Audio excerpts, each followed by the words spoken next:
Itong si General Pokis ba yun? Pokis? Opo. Si General Pokis, isa siya sa mga kritiko ng gobyerno. At hindi ko lang alam exactly kung ano naging batayan ng warrant of arrest. Ano bang exactly sinabi niya? Kasi yung exhibition, merong merong mga kalakaran na dapat presente upang magkaroon ng probable cause. Tingin ko, mas mabuti na yan na kailan ng kaso para magkaroon ng test case. Kung ano ba ang ginawa nito. Ito ba ay talagang kung ikaw'y magpahayag laban sa gobyerno, kung ikaw ba ay sabihin mo sa gobyerno, bumaba ka na, mag-resign ka na, kung ikaw ba ay mangikayat sa military na dapat tumahimik, makatulog, kailangan uminom ka ng anti-depressant. Kasi depressed ka nga eh. Kaya, yun pong teorya na pinatay, walang galang na sa mga magagaling na nag-aanalisa. Malabo yan. Eh yun lang ang sinasabi ko. Alam mo na nga mapanganib, pinagsabihan ka na, bawal. Eh, bumalik ka pa. Ano pang ibig sabihin nun? Okay. O yun o, ang dahilan kung bakit marami ang nag-aakala na either ito yung pinatay or ito ay mga ako lang yata nag-iisip na nag-suicide. Dahil nga, pag ito ay nagsalita, ay sigurado maraming madadami.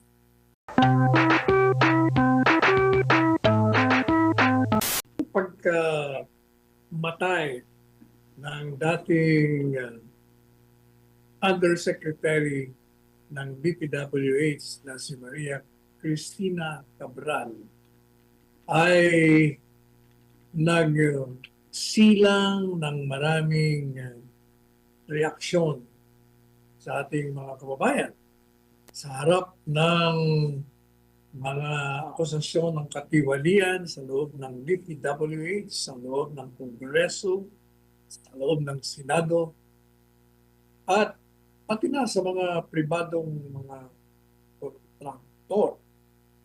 At marami ang nagbibigay ng kanilang mga reaksyon, ng kanilang mga opinyon. At sumilang din ang mga haka-haka kung paano at bakit namatay. Marami ang nagsasabi na ito ay pinatahimik, pinaslang, pinatay ng mga nasa likod ng anomalya yan sa katiwalian kaugnay sa flood control projects. At kung mapapansin mo, Carlo, maraming bigla ang naging crime experts, mga naging analyst. Bawat isa ay may kanya-kanyang mga argumento kung bakit daw hindi makapaniwala sila na ang dating Yusek Cabral ay nagpakamatay. Ito daw ay pinatay. At hindi sila naniniwala na sarili niya. Kinitlan niya ang sarili niya ng buhay. Yan ang mga usap-usapan. Of course, mas marami talaga ang naniniwala na ito ay pinatay upang hindi na makapagsalita sa kanyang mga nalalaman sa anomalya.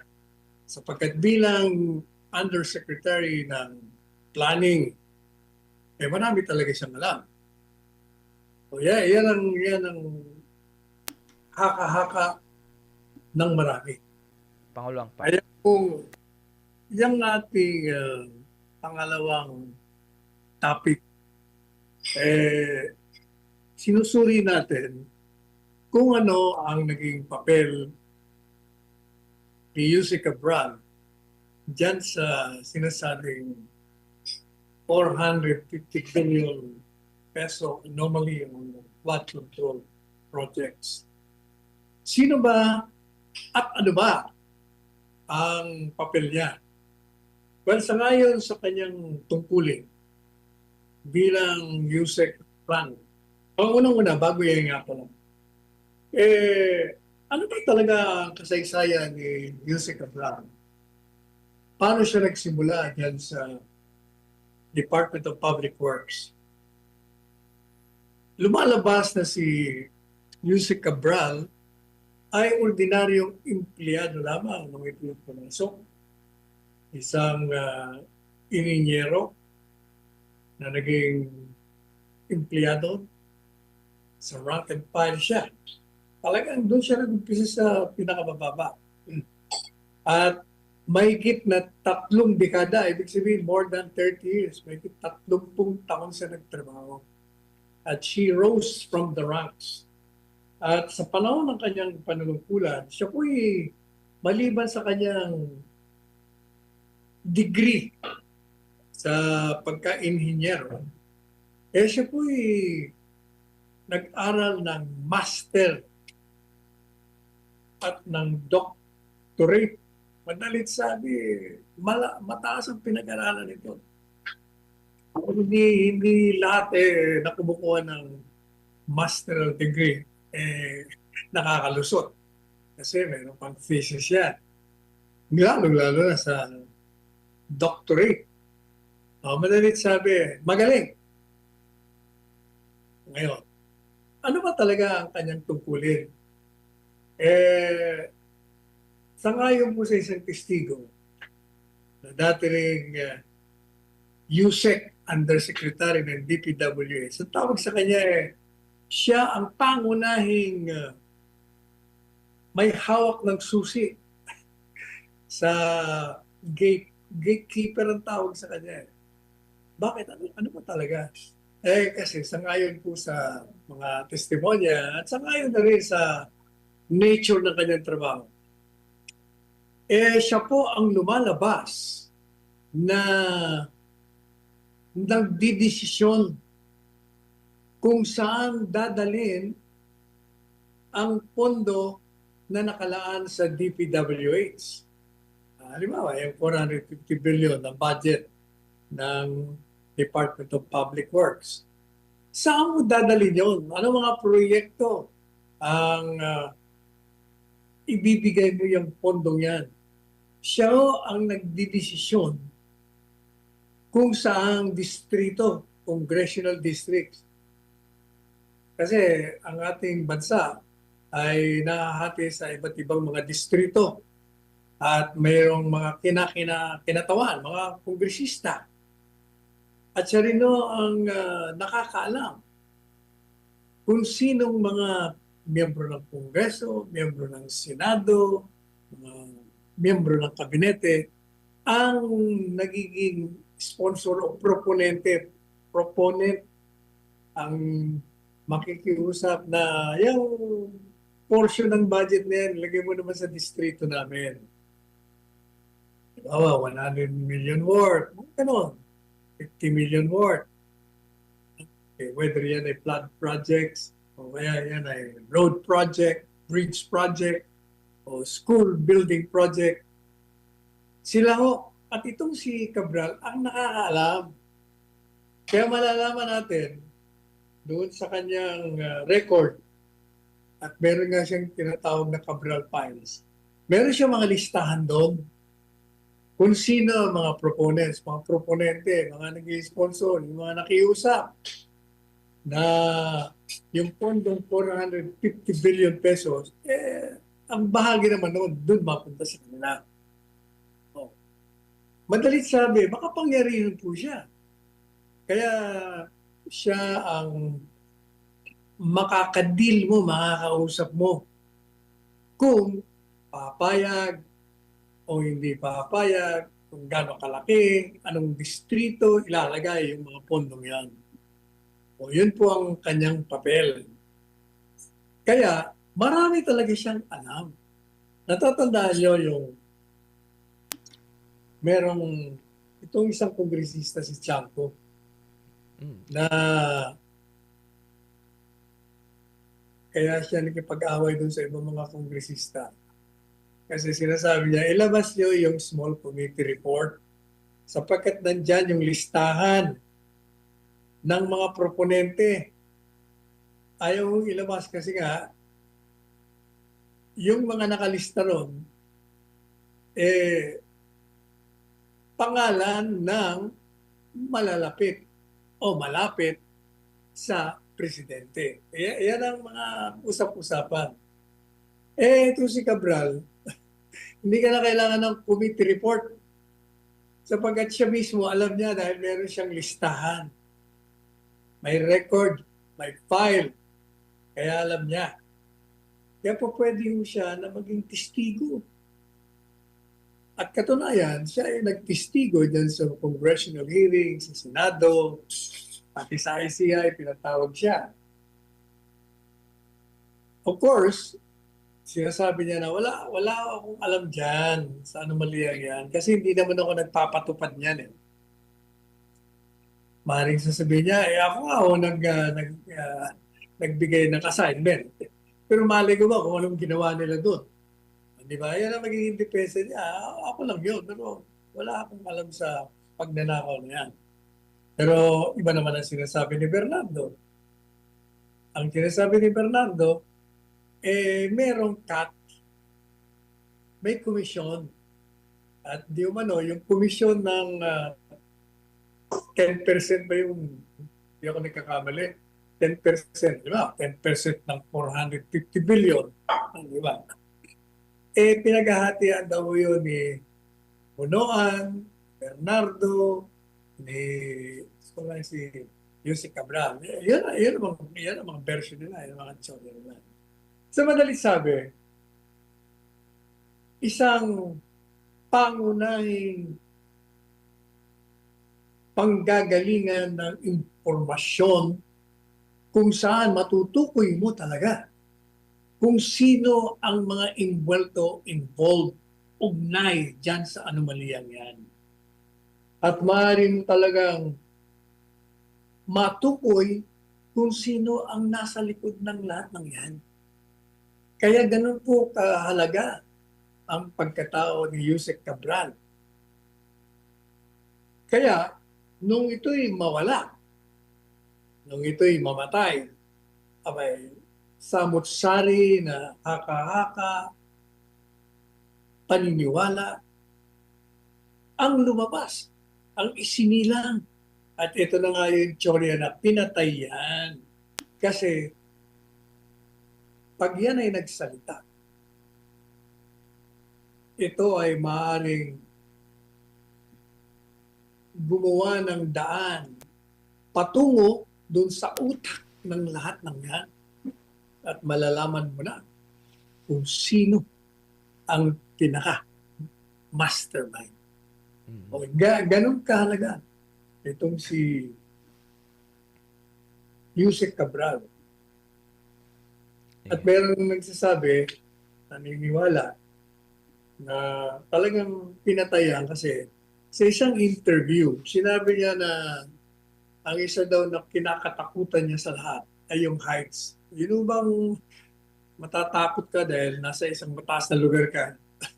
Pag dudungaw ka parang ang feeling mo, pag nahulog ka dito, siguradong patay ka. Tapos siya sa heights, tinatawag. Walang kung ano sa Pilipino ba yung heights.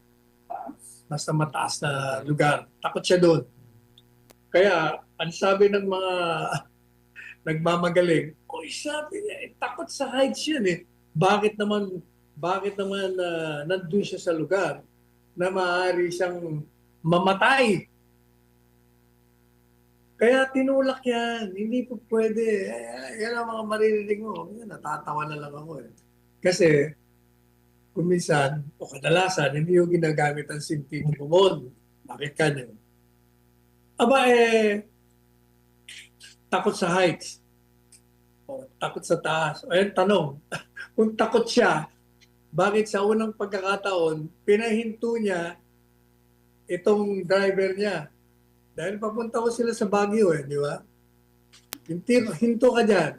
Tapos pumunta siya sa lugar na may heights, mataas na lugar. At bangin ang babagsakan mo. Hmm.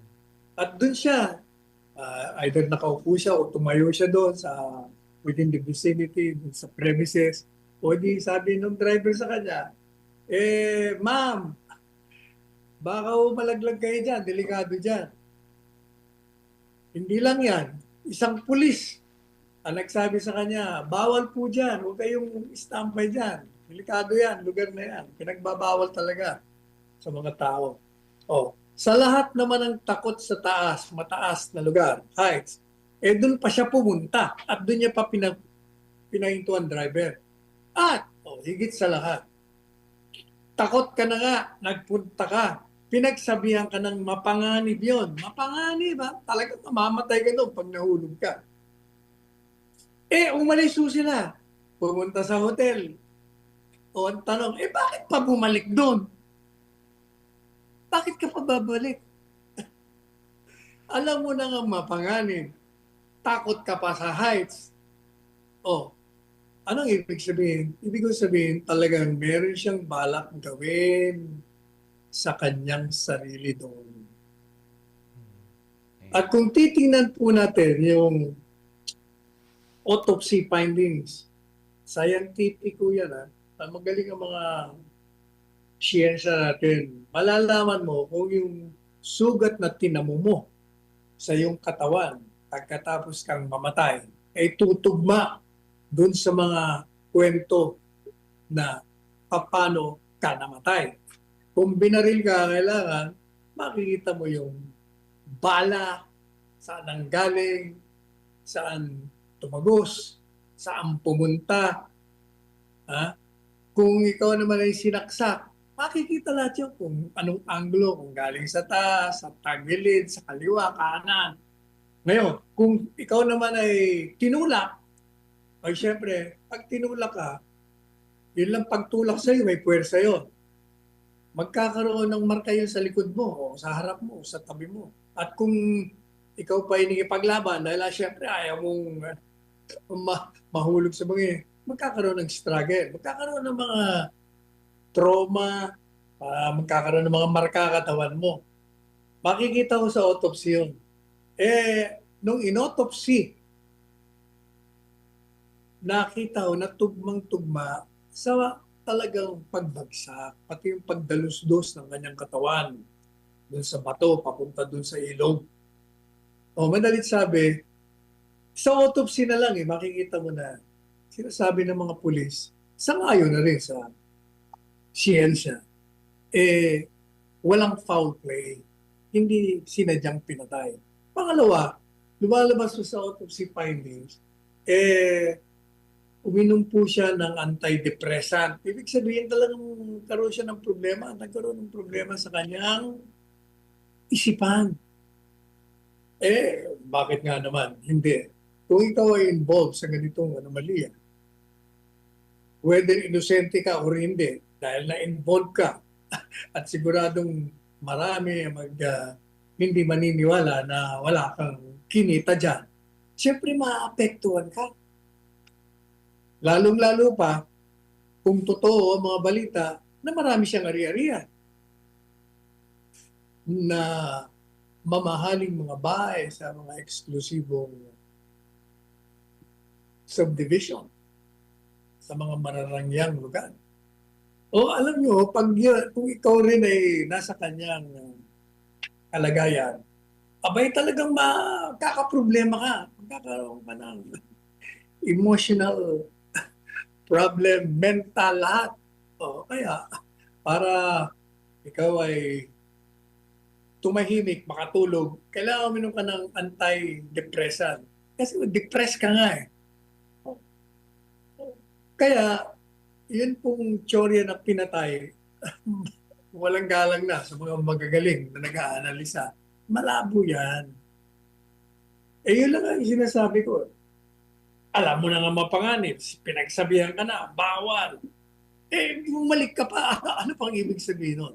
Okay. Yun ang dahilan kung bakit marami ang nag-aakala na either ito yung pinatay or ito ay bagay mo, ako lang yata nag-iisip na nag-suicide. Dahil nga, pag ito ay nagsalita, ay sigurado maraming nadadami. Yan po.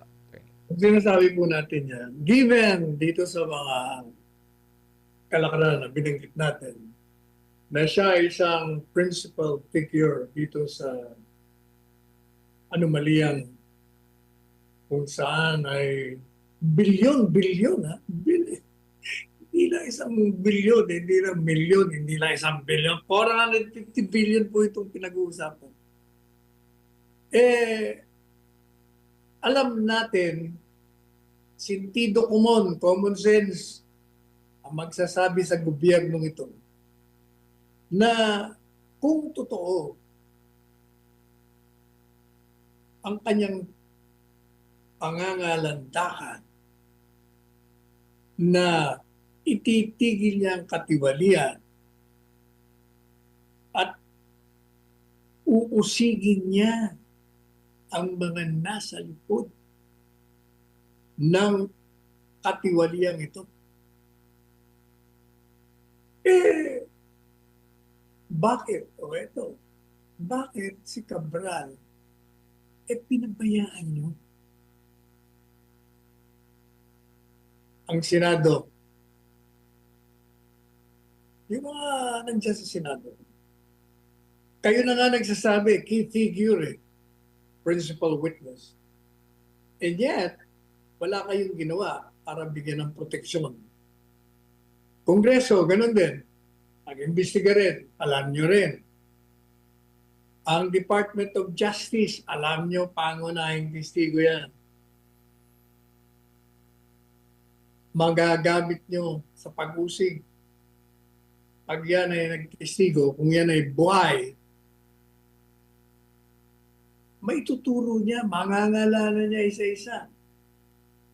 At yung kontrobersya dyan sa Cabral Files, kasi sa ngayon, yung Cabral Files, kailangan yung gumawa niyan, at siya ang gumawa, kailangan magtestigo siya na siya ang naglagay ng mga entries doon. Kung hindi, inadmissible in evidence yan. Kaya napakalagang testigo. Alam mo ng Senado yan, alam ng Kongreso, alam ng DOJ, alam ng Ombudsman, alam din ng ICI, Independent Infrastructure Commission. Or anong tawag doon? ICI, Independent Commission on Infrastructure. In fact, hindi mo pinatawag siya. Pinatawag siya na mag-testify siya. Matapos siya mag-testify dun sa Senado, Kongreso. Pero hindi ho siya nakarating. Sa halip, nagpunta nga siya sa Baguio, di ba? At 3 days after, 3 araw matapos na dapat na mag-testigo siya, ayun, namatay siya. Kaya ang tanong, bakit hindi nyo pinasailalim ng protective police custody? Kasi kahit na, regardless, gaya na sinasabi ko dyan sa artikulo natin, regardless of whether or not she committed suicide or is a victim of foul play or na murder yan, hindi ko yan ang pinag-uusapan, ha? Kasi kung pumasok ang gobyerno, ang Senado, ang Kongreso, ang DOJ, ang Ombudsman, ang ICI, gumawa ng kaparaanan upang ipasailalim siya sa isang police protective custody, hindi mo mangyayari yan. Kasi 24 oras babantayan ka. Hindi ka ba, sasabihin mong ikaw ay mag-suicide? Wala yan. Kasi nga may bantay ka eh. Under protective custody ka nga eh. Wala rin makakalapit sa iyo na magtatangkang pumatay sa iyo. Eh bakit yung hindi ginawa nitong mga ahensya ng gobyerno ito, pati ang Office of the President? In fact, ang Office of the President ang number one should have been concerned because ipinapakita ng pamahalaan sa pamamagitan ng presidente na talagang pursigido siya na malaman ang katotohanan sa likod ng mga anomaliyang ito. Eh bakit hindi ninyo binigyan ng proteksyon? O ito pang tanong, namatay na, di ba? Pero bakit yung ibang testigo? Si Bernardo, binibigay niyo ba ng proteksyon niya? Si Duquesa, o hindi mo na malaman kung saan, bumaliktad na nga daw. Kasi nga, hindi niyo binibigyan ng proteksyon. Mukhang tuloy, huwag kayo magtaka kung pagdudahan na talaga sinadya nyo huwag yung bigyan ng proteksyon. Gusto nyo mawala isa-isa yan. O yan ang problema. Pero having said that, ang tanong, teka muna, paano mo yan? Yung namatay, si Yusek Cabral, may ilalabas pa natin ang katotohanan. Alam po ninyo, napang totoo na napakalang ganyan testigo. Meron pa naman ng mga remedyo. Tandaan ninyo na merong tinatawag na ebidensya. Ano ang mga ebidensyang klase? Merong tinatawag na documentary evidence. Yung mga record. Kasi malalaman mo naman yan. Ano bang record? Ang record yan, yung NEP, National Expenditure Program. Ang record pa niya, nang punta sa Kongreso, yung mga deliberasyon doon. Tapos, pagdating doon sa Bicameral Conference Committee, kung saan napunta, kasi nabago, di ba? Tapos, pupunta sa presidente ulit. Aprobahan niya. Plus, syempre may record din niya sa DPWH. Kung saan napunta, kaninong kongresista, kaninong distrito, paano na-release ang pera, sino ang tumanggap ng pera. Kumbaga, meron pa rin. Kung talagang gusto, kung seryoso, sincero ang gobyerno, at lahat ng mga ahensyang binanggit ko sa inyo, pwede. Maliban na lang, unless complicit kayo, unless kasama kayo doon sa anomalya, sa kalokohan. Talagang walang mangyayari. Ang tanong ngayon, kung hindi kayo complicit at kapabayaan lamang ang ginawa ninyo, eto na, may namatay na. Hindi ko maintindihan, bakit hindi pa kayo gumagalaw? Mag-aantay pa ba kayo, may namatay pang isa? Umamatay sila lahat bago kayo gagalaw? Anong sagot nyo?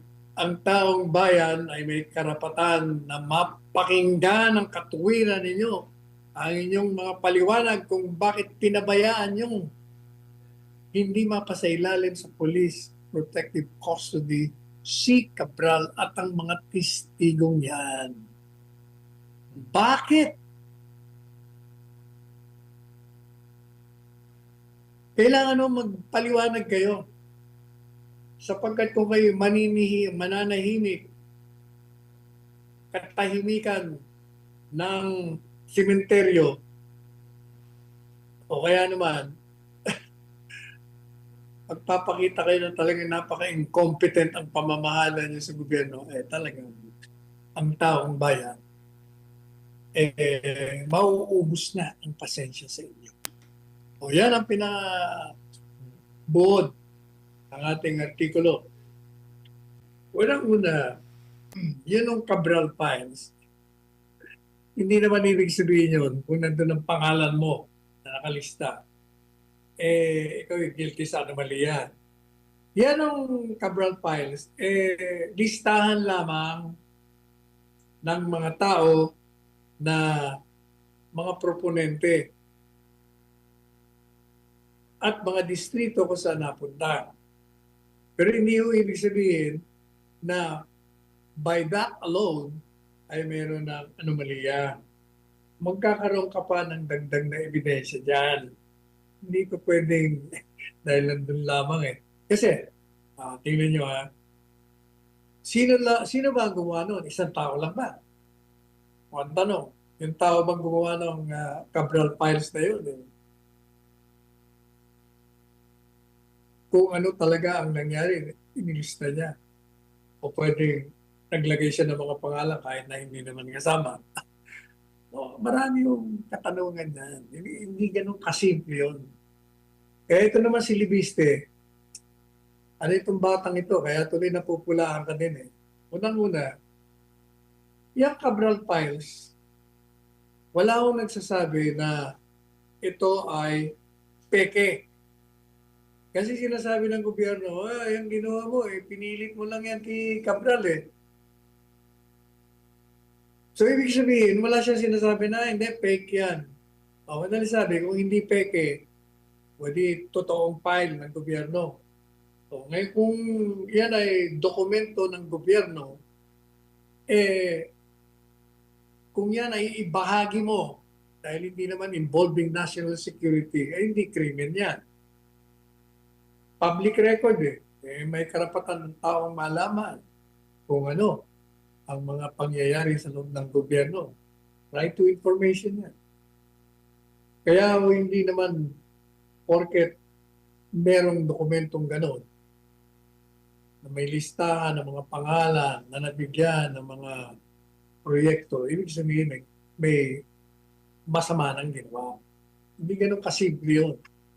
Yun simula lamang para matuntun mo kung anong nangyari doon sa mga nakalagay doon sa files. Yun assuming kung ipagpapalagay mo na totoo lahat ang nakalagay doon. Hindi po ba? Kaya ito namang si Libiste, kaya napupulaan kasi para bagang pinalalabas niya na wala siyang sinasabi na gumawa ng katiwalian yung mga naroon sa listahan. Pero yung mga estilo niya, parang ganun ang pinalalabas niya. Pangalawa, gaya ng sinabi ko ng mga nakarang programa, dapat yan, nag-deliver ka ng privilege speech, matagal mo na palang hawak yan.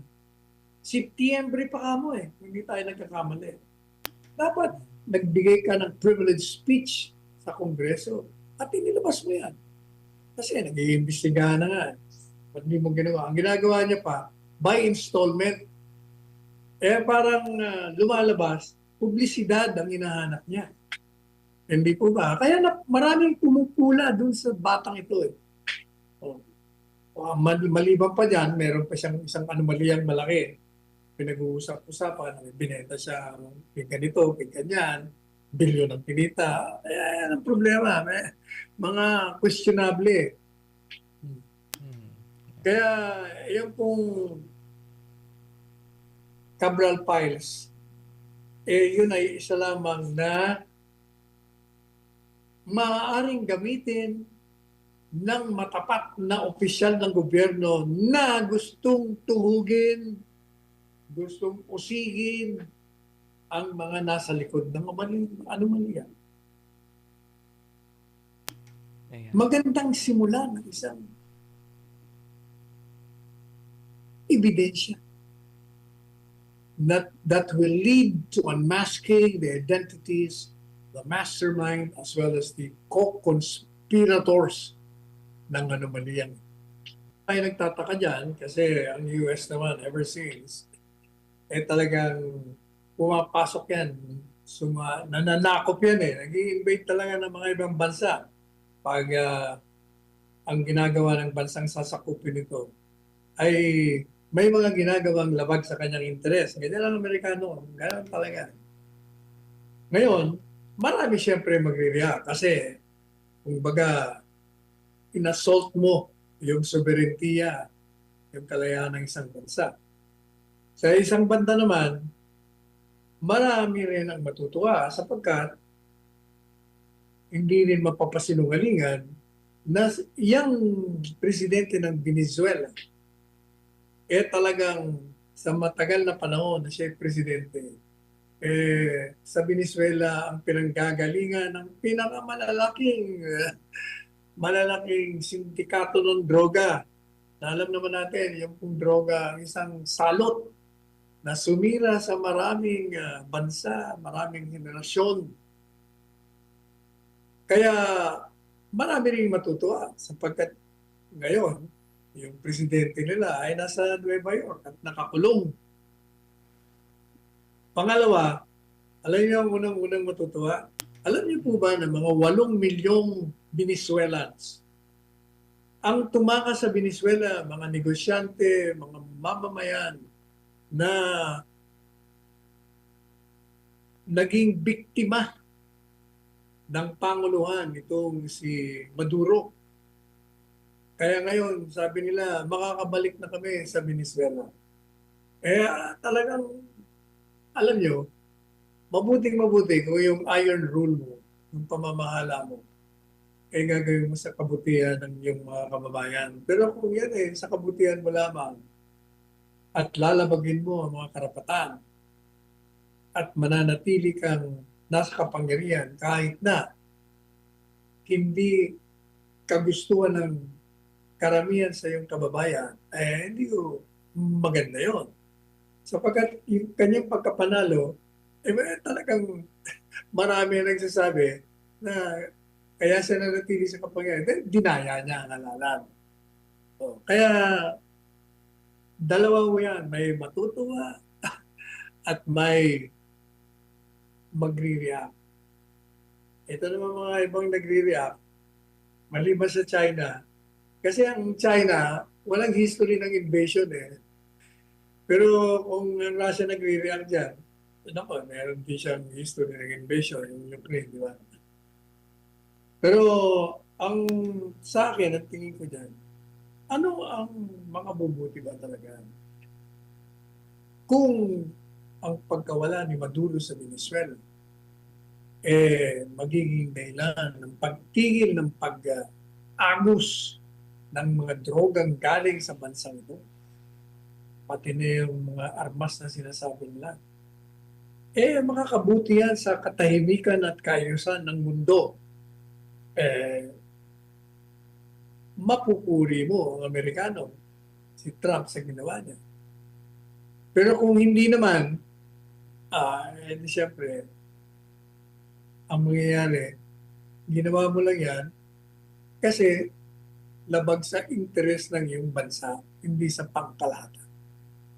Una-una, may kasalanan dyan ang Kongreso. Kasi gumawa sila ng batas na pwede. Kaya nga, sinabi ng Korte Suprema, mali kayo dyan.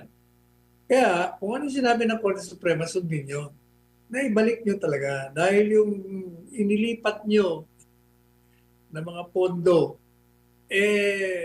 yun ang napunta doon sa flood control projects. Yun ang mga ninakaw. Kaya hindi po ba sinasabi natin na ang ginawa ng gobyerno para ibalik, kumuha sa treasury, binabalik doon sa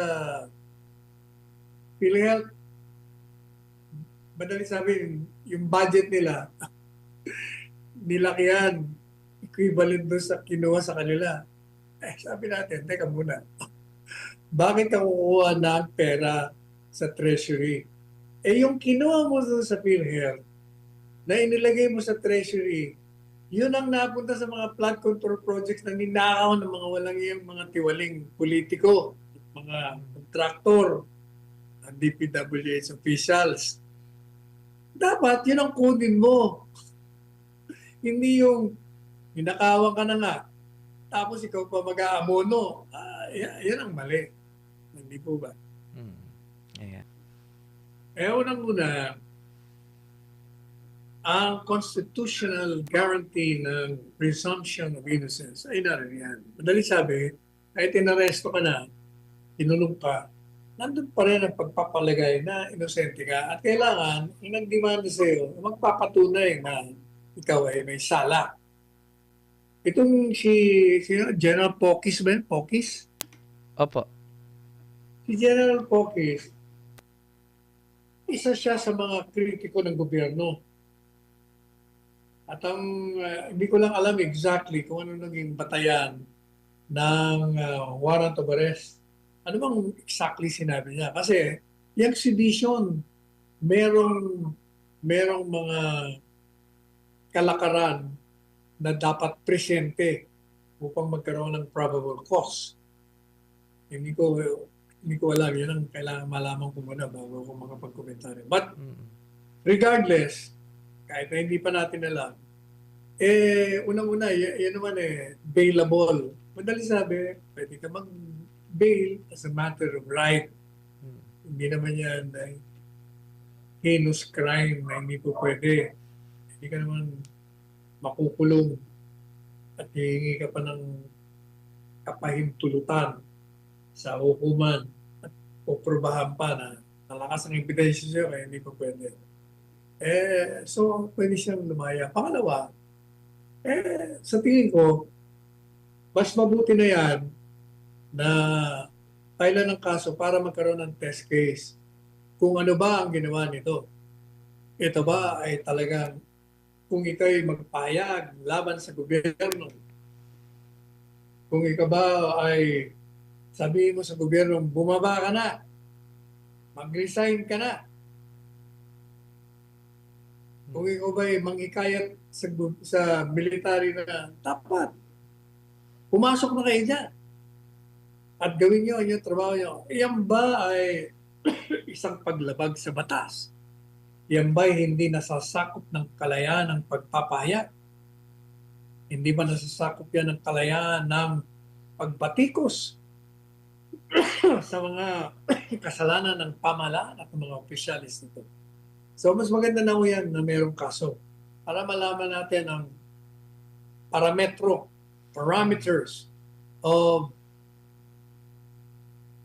the extent by which you can use your freedom to speak against the government or your grievance and paghingi mo ng redress. So, mas maganda mo yan, mayroon tayong test case. Mm. Alam niyo kung bakit nagre-react yung mga miyembro ng Kongreso, lalo na yung mga nasa listahan ng Cabral Files. Kasi kung totoo lahat yun, na mayroon mga proyekto, tapos mga proponente sila, malalaman ang sa distrito, oh, mayroon palang project dito? Bakit di namin nakita yan? Ibig sabihin, ghost project. O kaya, marami ang ayaw. Baka, totoo yung nandyan sa Cabral Files at naging ghost project at doon sila kumita. Yan ang kanilang kinakatakutan. Mm. Ayan. Isa pa pong mensahe from Mary Arcilia. The BBM government is deaf blind for the truth that the ICC has no jurisdiction in the Philippines. Yan. Hindi, alam nilang walang jurisdiction. Di ba sinabi nila walang jurisdiction? Pero, dahil nga sa politika, dahil gusto nilang mawala sa political landscape itong si Duterte at ang kanyang anak na si Inday, ginawa nila ang kanilang ginawa. Ayan. May mensahe po tayo sa YouTube from Honey. Attorney, di siya pinayagan na mag-deliver ng privilege speech si Leviste sa Congress kasi di siya nakakapagsalita? Ayan, tanong po. Kasi nga, ngayon lang siya, nung nag-iingay siya, nakahalata na. Pero kung from the very start, when he got that Cabral Files in September ba, o August, kung nag-deliver ka agad siya, di walang magawa sila, doon ka na, nagsasalita ka na eh. Ayan.